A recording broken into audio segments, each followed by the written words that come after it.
दुनिया में इस समय क्रिसमस का समय पूरे शहर जगमगा जाते हैं और महीनों जगमगा के रखते हैं वो लोग। उन्हीं से सीख लो बस। क्यों खर्चा करना बार बार दियों का, मोमबत्ती का और ये दिमाग लगाना है? तो फिर क्या उम्मीद करोगे? ऐसे सगा हटाइए इसको, बहुत सुंदर रोशनी कराएंगे हम लोग।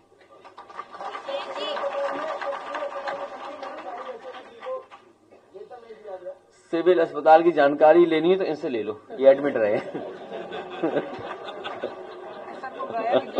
इन्हें खुद भागना पड़ा मेदांता जो समाजवादियों ने बनवाया। अच्छा, ये बीजेपी वाले इलाज क्यों नहीं कराते सिविल में?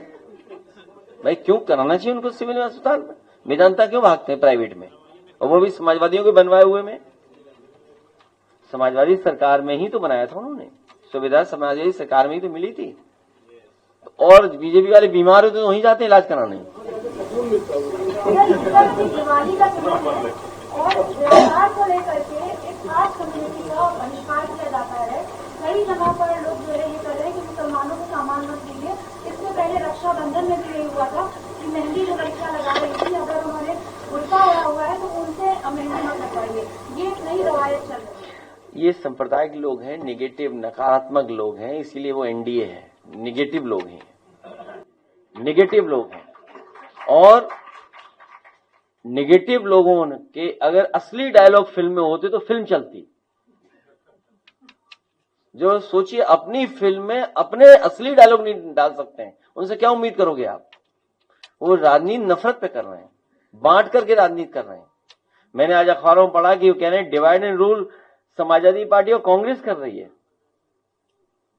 आज अखबारों में मैं पढ़ा, सरकार की तरफ से ये स्टेटमेंट आया है कि डिवाइड एंड रूल का जो फार्मूला था वो हम लोग अपना रहे हैं, समाजवादी पार्टी और कांग्रेस।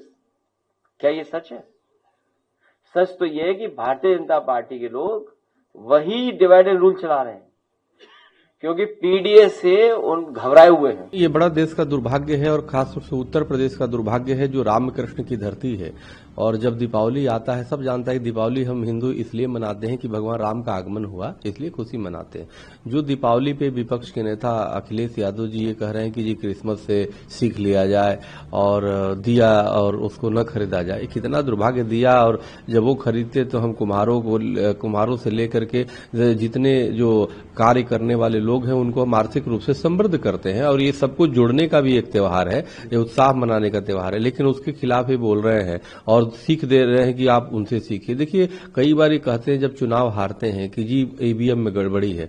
ईवीएम में गड़बड़ी नहीं है, आप विपक्षियों के दिमाग में गड़बड़ी है, अखिलेश यादव के दिमाग में गड़बड़ी है, अखिलेश यादव के जवान में गड़बड़ी है।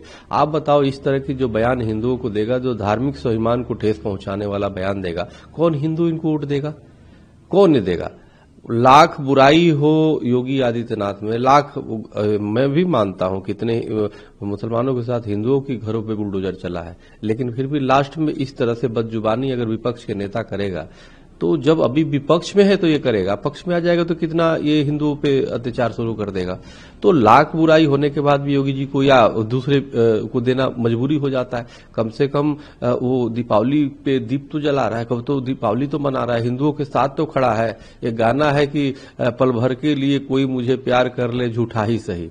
हिंदुओं के लिए झूठा तो प्यार करने वाला कोई तो है, ये तो झूठा भी प्रेम नहीं कर रहा है। तो मेरा कहने का मतलब ऐसे विपक्ष जो है अभी जो चल रहा है, जो सनातन के विरोध में है, जो हिंदुओं के विरोध में है, जो ये दीपावली पे इस तरह से ज्ञान दे रहा है, इससे बड़ा दुर्भाग्यपूर्ण कुछ नहीं हो सकता। और मुझे लगता है कि अपनी इनकी दिमाग चेकअप कराना चाहिए, ट्रेनिंग लेना चाहिए, अपनी जीवान के लिए भी ट्रेनिंग लेनी चाहिए। और ईवीएम गड़बड़ी नहीं है, जब ये हारते हैं तो कहते हैं इनकी जीवान गड़बड़ी है, इनके दिमाग में गड़बड़ी है, इसलिए ठीक करें। और आने वाले समय में निश्चित रूप से उत्तर प्रदेश की जनता इनको और सबक सिखाएगी।